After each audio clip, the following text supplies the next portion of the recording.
Life with my Madhusudana চ্যানেলে নতুন পর্বে আপনাদের সকলকেই স্বাগত জানাচ্ছি। বন্ধুরা কেমন আছেন? আশা করি সবাই সুস্থ আছেন, ভালো আছেন। আসছে নতুন বছর 2025। নতুন বছরের দোরগোড়ায় আবারও একবার উঠে এলো নাস্ট্রাডামাসের ভবিষ্যৎবাণী। 16শ শতকের ফ্রান্সের গণৎকার তথা চিকিৎসক ছিলেন তিনি। তার করা মোট 942টি ভবিষ্যৎবাণীর মধ্যে ইতিমধ্যে একাধিক ভবিষ্যৎবাণী সঠিক প্রমাণিত হয়েছে। অন্যদিকে বুলগেরিয়ার অন্যতম ভবিষ্যৎবক্তা বাবা বেঙ্গাও একাধিক ভবিষ্যৎবাণী করেছে, যার মধ্যে একাধিক ভবিষ্যৎবাণী সঠিক প্রমাণিত হয়েছে। 2025 সালকে নিয়েও বাবা বেঙ্গা ও নাস্ট্রাডামাস কয়েকটি ভবিষ্যৎবাণী করে গিয়েছে, যা শুনলে মনে শিহরণ উঠবে। যেমন 2025 সালে আছড়ে পড়তে পারে গ্রহাণু, প্লেগ মহামারীর মতো ভয়ঙ্কর সমস্যা দেখা দিতে পারে, ফেটে পড়তে পারে আগ্নেয়গিরি। কোন দেশে কি কি দুর্যোগ হতে চলেছে তা নিয়ে একাধিক ভবিষ্যৎবাণী করে গিয়েছে দুই প্রবর ভবিষ্যৎবক্তা।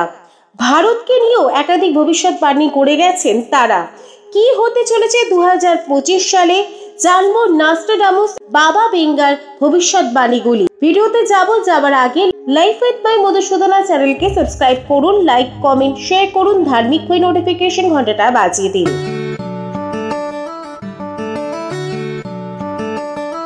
2024 সালের জন্য নাস্ট্রাডামাসের ভবিষ্যৎবাণী মহাদেশ জুড়ে একটি বৃহৎ আকারের যুদ্ধ অব্যাহত রাখার ইঙ্গিত দেয়। তার গোপনীয় লেখাগুলির পরামর্শ দেয় যে 2025 সালে দীর্ঘস্থায়ী দ্বন্দ্বগুলির একটি অবসান ঘটাতে পারে।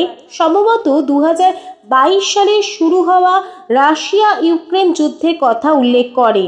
জ্যোতিষী এমন একটি দৃশ্যের বর্ণনা করেছেন যেখানে দীর্ঘস্থায়ী যুদ্ধের ক্লান্তি উভয় পক্ষকে অনুসন্ধান করতে ঠেলে দিতে পারে শান্তির দিকে। তিনি লিখেছেন, দীর্ঘ যুদ্ধের মধ্য দিয়ে সমস্ত সৈন্য ক্লান্ত হতে পারে, ফলে সৈন্যদের জন্য অর্থ আর থাকে না।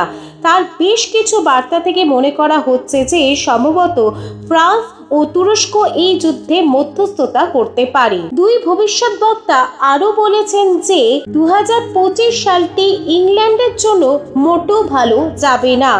নিষ্ঠুর যুদ্ধ এবং একটি প্রাচীন প্লেগের প্রাদুর্ভাবের পূর্বাভাস দিয়েছেন, যে কোনো শত্রুর চেয়ে বেশি বিধ্বংসী প্রমাণিত হতে পারে।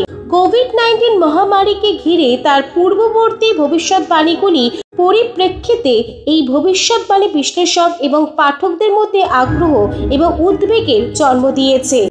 তা এখন ঠিকমতো বলা যাচ্ছে না। পৃথিবীর সাথে গ্রহাণুর সংঘর্ষ হতে পারে 2025 সালে। আরেকটি আকর্ষণীয় ভবিষ্যৎবাণীগুলির মধ্যে রয়েছে একটি বিশাল আকার গ্রহাণু পৃথিবীর সাথে সংঘর্ষ এবং বিপজ্জনকভাবে 2025 সালে কাছাকাছি আসবে। নাস্ট্রাডামাসের ভবিষ্যৎবাণীর মধ্যে এমন একটি বিপর্যয়কর প্রভাবের ইঙ্গিত দেয় যা মানব জাতিকে বিপদের মুখে ফেলতে পারে। বিজ্ঞানীরা মনে করছেন যে পৃথিবীর কাছাকাছি গ্রহাণুগুলি আসা অস্বাভাবিক নয়, ফলে এটি ঘটবে কিনা তা নিয়ে রয়েছে অনেক জল্পনা। আবহাওয়ার আমূল পরিবর্তন হবে 2025 সালে। কোথাও হবে অতিরিক্ত বন্যা, কোথাও হবে অতিরিক্ত বৃষ্টি, কোথাও হবে অতিরিক্ত শুকনো, আবার কোথাও পড়বে অতিরিক্ত গরম, যার ফলে পৃথিবীবাসী অতিষ্ঠ হয়ে উঠবে।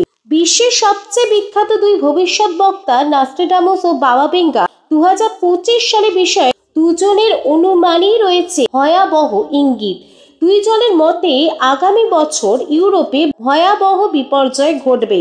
বাবা বেঙ্গার মতে এই ধ্বংসযজ্ঞ ইউরোপ মহাদেশের জনসংখ্যাকেও প্রভাবিত করবে।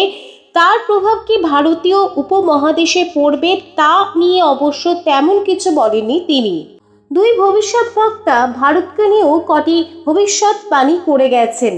যেমন ভারতের সঙ্গে প্রতিবেশী দেশের সম্পর্ক তলানিতে ঠেকবে এমনটাই তাদের অনুমান, যার ফলে বহু মানুষ সমস্যার মুখে পড়বেন। দুই ভবিষ্যৎবক্তা আরও বলেছেন যে ভারতবর্ষ 2025 সালে বৃহত্তম অর্থনীতি হতে পারে। ভারতে রাজনৈতিক দ্বন্দ্ব সৃষ্টি হবে। আরও বলেছেন তারা যে ভারতবর্ষে বিশালভাবে জলবায়ু পরিবর্তন হতে চলেছে আগামী বছর, যা নিয়ে সমস্ত ভারতবাসীকেই ভুগতে হতে পারে 2025 সালে। বাবা ভেঙ্কা এবং নাস্ট্রাডামুস 2025 সালকে নিয়ে যে ভবিষ্যৎবাণীগুলি করে গেছেন তা সময়ের সাথে সাথে সত্যি হবে কিনা এটাই দেখা। কি ঘটতে চলেছে, কি ঘটবে কিছুই বলা সম্ভব নয়।